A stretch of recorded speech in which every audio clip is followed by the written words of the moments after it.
видео о том, как живет Lloret зимой. Просто показать зимний город, когда очень мало туристов, когда здесь тихо, спокойно. Но город продолжает жить. Да, температура у нас 17 градусов. Да, сегодня 6 января. И, как сказала Татьяна, 17 градусов за бортом. Мы оделись тепло, мы там живем в более верхней части города, там у нас немножко попрохладнее, а теперь придется раздеваться и бросать вещи в машине.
россияне встречаем Новый год в Испании, поедая виноград.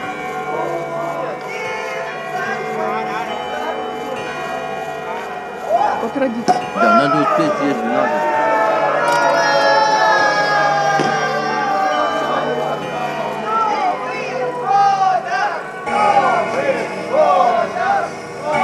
Вы слышите? Тут испанцы не встречают. Хоть и рады, одни русские пришли.